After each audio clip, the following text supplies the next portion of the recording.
You're listening to the Foreign and International Medical Graduate Show, a podcast to inspire physicians in the process of immigration to the United States and access to graduate medical education.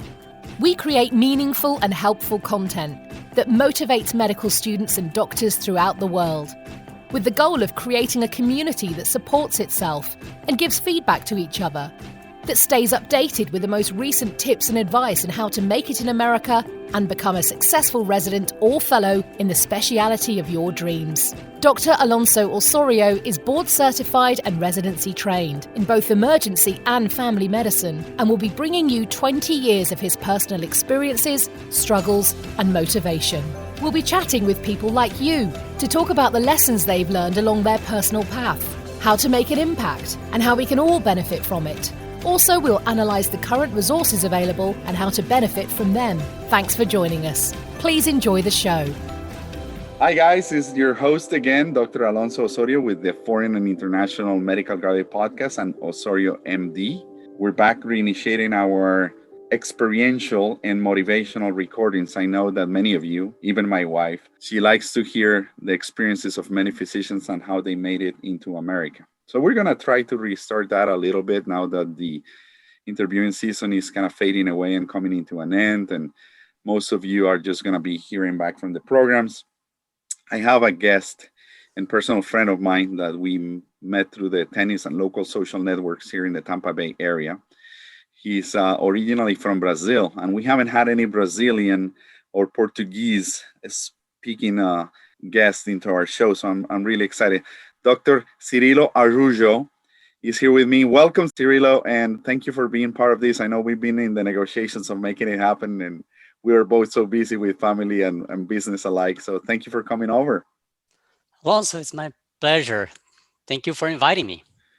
Cyrillo, you have a pretty lengthy resume, almost 6 pages of good stuff. And one of the interesting things that had come up in between you and I during preliminary conversations was the fact that unlike many foreign medical grads, you had a very unique way to get your process going in the United States. So tell us more about you, where you attended medical school, and I'm going to try to pronounce it. So you have a Bachelor's of Science from the Federal University of Goiás in Brazil, and I hope I said it right. And as of 2001, same year that I graduated, Dr. Araujo and I had to, complete 5 years of medical school plus 1 year internship for a total of 6 years, then followed in Colombia by a rural service. And then he came in, and here comes the interesting points to which I didn't know, and we never spoke about this as I was going through your resume. You attended the William J. Harrington programs for Latin America and the Caribbean, and I literally had just finished, and you came along. So we never really crossed paths and interact, but definitely was a great experience. So tell us more about, from the beginning, how all this motivation into coming into America and becoming a radiologist started up. Yes, Alonso, I'll be glad to tell me a little bit of my story. So it all started when I started medical school in Brazil in 1996. As you said, I finished in 2001. So in the first year of medical school, I was not very happy with all the, basic science that you need to learn, And then I came to the US for a English as a second language course.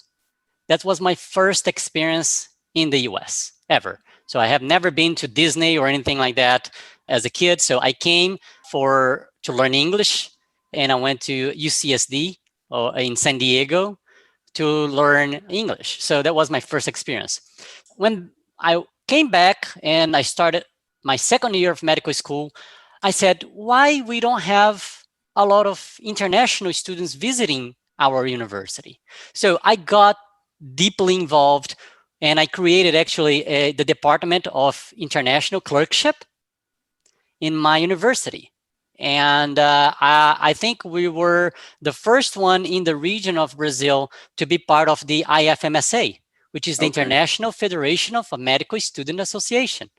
So we got credentialed, and my class were the first class in my medical school to send 4 medical students to Europe, throughout Europe, to learn, skills and to exchange experiences as a medical student in hospitals, throughout the Europe.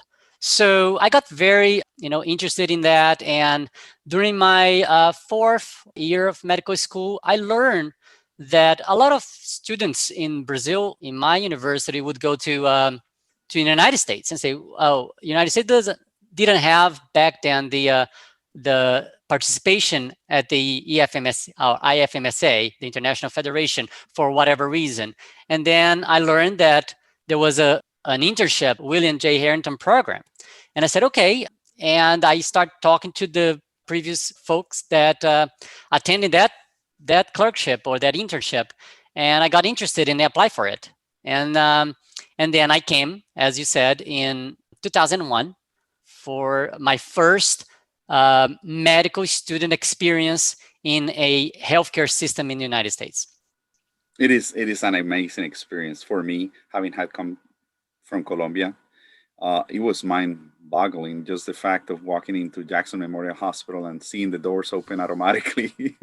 That was just one of many fantastic experiences, and all the beepings and the alarms and how clean and how organized. And just walking around such a large campus, it was the experience of a lifetime for me. I don't know what was your whole sensation within you when you initially walked into that place, even into the office of the program. Yeah, it was very organized. And, when you got the letter of acceptance, Yes. It was like very organized. I mean, I would know exactly where I would go the first day. And I said, this is extremely organized. And that really struck me, like say like, this is very organized. This is the way I wanted to practice medicine, and then the experience that I had at Jackson Memorial Hospital actually, shaped my future career. And that's why I'm a radiologist today, because of that experience that I had. Because one of my rotations during that program was a diagnostic radiology rotation for 1 month. And that was it. It took 1 month to make up my mind. And back in your day and my day, I do remember that going into the dark rooms of the radiology department, they had this all revolving film library, the old-fashioned way. We didn't have the PACS system. And I do remember the surgical team, probably you had to deal with them just walking by in the morning, just asking for your personal opinion about these films, the chest tubes, the central lines, etc. Just kind of looking through things every morning. That was pretty awesome and really cool. Just kind of having one attending with a resident and probably a medical student at the, next to them. I think it was fantastic. Things are different now, but obviously 20 years ago, that's the way we did things, right?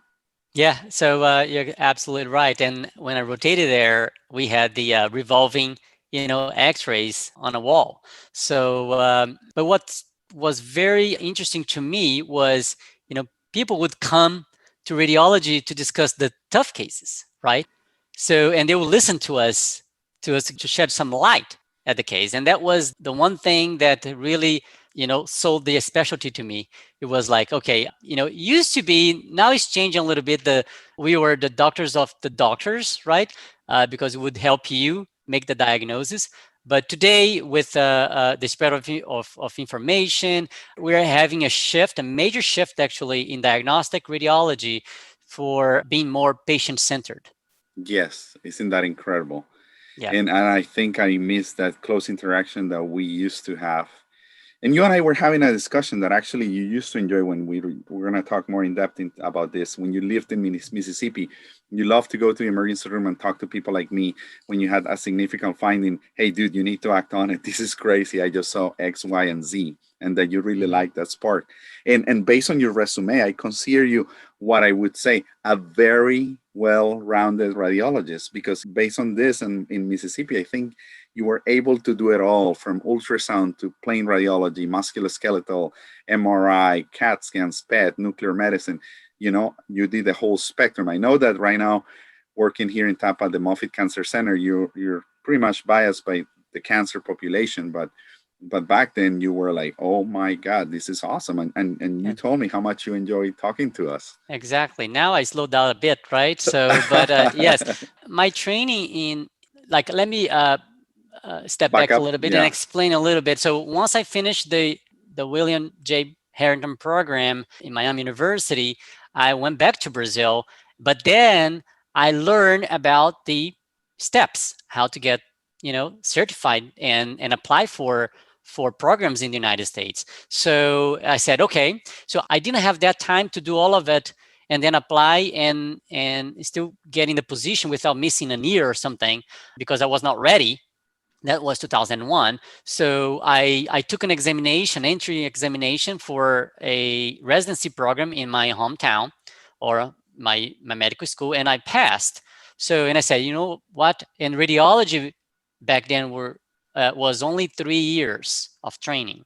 And I said, okay, if I do 3 years and then I come back to the United States, even if I do like 1 year of research or fellowship, I'm still going to be like, probably, close to 5 years and will be able to have the same experience or training as a US, trained radiologist. And I went back, I finished residency, and I actually went to applied for a grant, and I got the grant to go to one of the largest medical conferences in the world, which is the RSNA, Radiological Society of North America. It's in Chicago every year in December. And my work or my research that was on prostate cancer was accepted, and I presented there. And when I was just discussing the possibility of coming to the United States, I had a mentor that in my medical school in Brazil that told me about a great, experience that he had training in Harvard Medical School. And I told him, give me the name of your, attending there, and I will contact him. Yeah.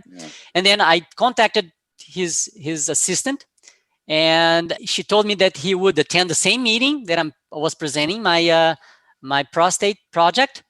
And then he set up an interview with me.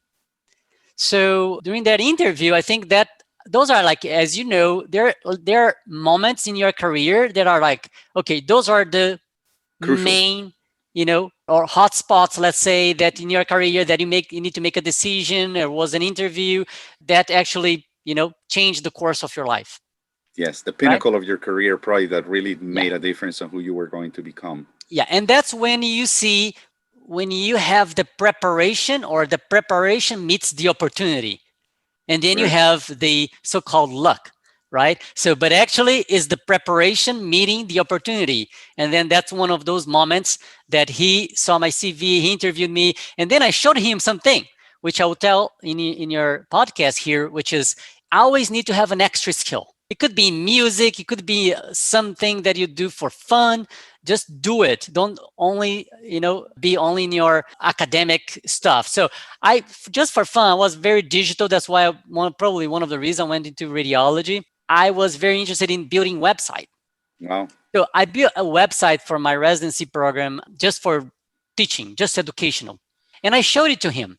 And I think when he saw that website, I said, and it was in English and in Portuguese. And I think he was pretty impressed. And he said, okay, I'm going to interview you in Boston. Wow. Once you're done with your meeting and your presentation. I think he saw something on me. And then I went to Boston after the meeting, and he interviewed me and offered me the spot to be there for a research, because I didn't have the steps or the ECFMG certificate. So I knew that I, one, need some time to study for it in an environment that was appropriate. And two, I needed to, sharp up my skills on English and speaking English, because I have been always speaking in Portuguese and didn't have much experience here.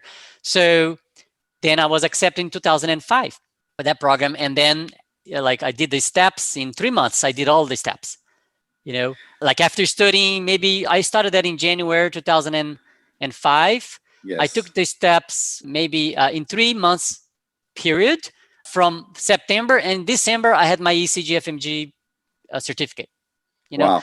Let me ask you a question. Obviously, you said the effort met an opportunity and you had an extra skill. In my case, I think that connection, that click, that something that you're attending at Harvard found for you was how technical you were, the capacity to build websites. I think in my case, he knew I was a good doctor in general. I wanted to be an emergency physician, but we click about tennis. and he was a tennis lover, and I think tennis became the conversation of the interview. And as you said, that's very important for us, not to be a dork, just a dork. Have something in your life that actually sparks curiosity on people. The Foreign and International Medical Graduate Podcast is proudly sponsored by nextdaypodcast.com. As I said, nextdaypodcast.com. They provide podcasters like me with affordable podcast editing services with 24 hours turnarounds. You simply send them your raw recordings and they do the rest. If you're not podcasting right now at this moment, check out their amazing podcast launch packages. I'm one of those that is extremely satisfied. And if you use the promo code Medical Next Day, that's Medical Next Day, you will receive 10% of any of their services. Again, that's nextdaypodcast.com. So you went to Harvard without your ECFMG certification to do a research fellowship in body MRI at Beth Israel Diaconess Medical Center at Harvard Medical School in Boston, Massachusetts. So for the whole year, you were there, and within 3 years, you took us past step 1, or within 3 years, you passed step 1 to CSA, No, and then within 3 step months. 3. Within 3 months, in September, I was there for the whole year, right? So I was studying and, learning English, and at the same time, making my network. Even today, I keep, friends from that network that I did in 2005. So I study, and in September, I did my step 1. In November, step 2, CS, and in December, step 2, CK. And I was certified in that year. So that was my trajectory for the CFMG. So I came for the meeting in December 2004 with a B1, B2 visa. Yes. Right? So tourist visa, yes. And then he offered me to get the J1 visa in this program, the research program, which was a research G1 visa, which is a different, than the clinical J1 visa. And I'll explain to you the main difference, which has to do with the waiver.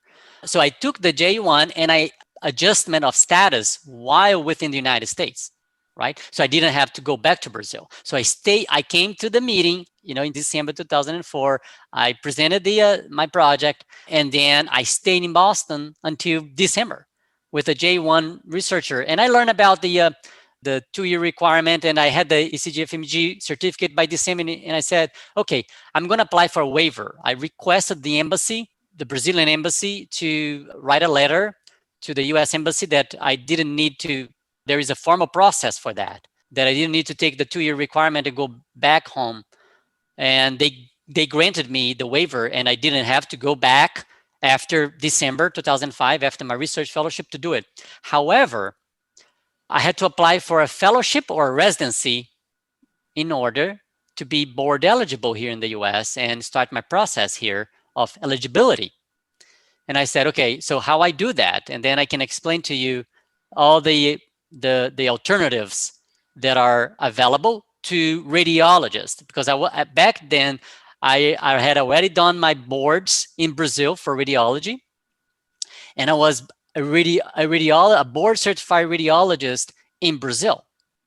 Okay, so, and then one thing I will tell your listeners here is, if you already have a specialty that you already finished your residency in, look for the board of that specialty in the United States and see the requirements necessary or the alternatives that you can have as a foreign medical graduate to be board eligible in the United States.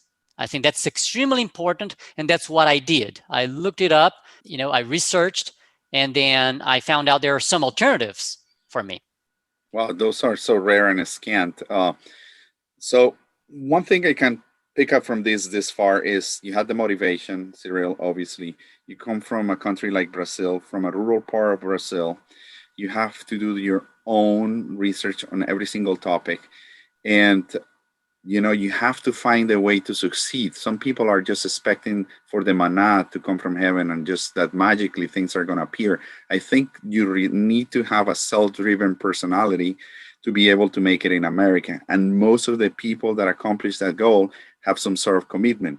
Now, you had a personal, professional commitment. Tell me about the finances, Cirillo, before we move on into further immigration process. I know that this is very expensive. For me, it was really expensive coming from pesos to make it into dollars to pay for my room, boarding, housing, transportation, testing, preparation, courses, etc., flights. How do you make that happen? Do you save a lot of money? Were you coming from a wealthy family? How did it go for you? Okay. That's an excellent question, because that's one of probably hurdles that everybody, has to face if you don't come from a wealthy family. So I am one of 5 siblings, and my dad didn't have the means to, support me in the United States. So when I came for the meeting, first time was a grant. They paid for me to come. Okay. Now staying here, what I had to do was during my medical school, again, I was single. I didn't have a family, on my own yet. So the only person that I had to take care was me or were me. So again, I had bought a car during my medical school. Look at that. And I said, and the car, I didn't sell the car when I came, and unexpectedly I had to stay because I was offered that position. Yeah. Right. In Harvard Medical School, I would not turn that down. Absolutely. Right? So I gave the car to my dad. My dad sold the car, and with the money, it made me, my dad, of course, gave me some extra money. So that was very interesting because I was looking for places that are cheap in Boston, and there is no such a thing. There's nothing cheap, especially nothing surrounding Harbor or the hospital community. No. So I had to find an area in the suburb, and I would spend 1.5 hours commuting. Wow. Bus or how do you do it? Train and bus. Wow. Yeah, I remember. And then I was sharing. I had like one roommate that I didn't know much about it, and then in a house that had like all immigrants. I didn't even meet them all, just my roommate, but I didn't interact much. But it was the cheapest one that I could get, to support. And I had to face reality. And then I couldn't work, and I was studying full time. So those are the challenges that everybody faces, and you have to make choices. And that worked pretty nicely for me because, 1.5 hours studying in the bus or in the train, man, like straight. So that's what I did. And I didn't have podcasts to listen to. I didn't have all the cell phones that we have today that, can make your life easier if you use it that way. But that's it. So that's how I supported for the whole year, with my dad probably chipping in a little bit. And then I was actually at the end of that training, my dad came to visit me and to visit the United States. And then we flew back to Brazil at the end of 2005. And then I started the process for applying for fellowship here in the US. We lived a simple life during that year. I do remember days in which I had no cash in my pockets, and sometimes you were hungry. And back then, the pharmaceutical companies had a lot of breakfast, lunch, and dinners throughout Jackson Memorial. And I do remember people used to pass along that there was going to be free food and a pharmaceutical company sponsor lecture. And I was the first one in line. And but that's just something that, we kind of find a way to kind of get by, Let's go back to the research that you did on finding the ways that you could become board eligible through the American College of Radiologists in the United States, and how you headed on to do the fellowship. Let's do that. So I did the research, and I found out there are 3 major pathways that you can follow to be, eligible to take the American Board of Radiology here in the US. Having a board certification for a home country like Brazil. I was board certified radiologist in Brazil. So one option would be, okay, you're board certified, that you can apply for the alternate pathway. They call it alternate pathway, which is a pathway that they will accept you. And there are some, of course, letter of recommendations. You have to send all your transcripts and everything to the board. And then you can apply for a clinical fellowship, 1 year of clinical fellowship, for example. However, the clinical path or the alternate pathway from the board can make you board eligible if you have a 4-year fellowship, program that will accept you. Like, for example, we have different fellowships in radiology, right? You have musculoskeletal, you have body imaging, neuroradiology, and you have, other types of fellowships. Emergency room fellowship, like radiology room fellowship. So I applied for multiple places that would accept, international foreign graduate with there are a lot of places. Yeah. And that was in 2005. I was applying. So I sent all my documentations. I picked some places. It's not through the match. It's separate, and except neuroradiology. Neuroradiology, there is a match for that fellowship program, the neuroradiology. But you can also apply outside the match. So I applied for body imaging to specific places. But the main important thing that you need to do your research is, okay, so I'm going to stay in the United States. I want to be, equivalent to a US trained radiologist. So what would be very important things for me to pay attention to? One of them was, okay, do your fellowship, which is ACGME accredited. Because there are a lot of fellowships that are not ACGME accredited. Yeah, ACGME, for those that don't know, American College of Graduate Medical Education. Yes. So I picked some places that were that. And coincidentally, there was one place that another thing that I needed to pay attention to was the type of visa they would offer. Crucial. And I said, okay, I cannot come with a J1 visa because it will give me some trouble if I wanted to stay. There are some things that you need to do, the waiver, or you need to go back to your country and say, okay, the H1 is the one to go. And doing my research, I found out that people were recommending that. And I say, okay, so which program offers that? It was Thomas Jefferson. Wow. So I applied for Thomas Jefferson. I applied for Cleveland Clinic, Memorial Sloan Kettering, and a few others. And Thomas Jefferson offered me the position. Cyril, it's my perception you were always reaching for the skies, reaching for the best, trying to get into the best teaching programs ever created, because the names that you're bringing up are just some of the best. Yes, I think, I was aiming for that. And that's one of the things that you ask for me, what would take you to come to America and what kinds of, traits that really it's important. I think one of them is, you trying your best to get to the place that you want, and show that you want to be part of that team. I think that's extremely important that you need to show them when you go for an interview that you need to be part of that team, that you belong, that you belong there, and it's a respectable place, and it's known all over the world, and you want to be part of that culture, and that was always my mindset. Even if I go to another place, I went to different places here in the US, as you know, and you just try to do your best and to offer your best to the team. And I think that's there's no mistake on doing that, and people will appreciate you for doing that.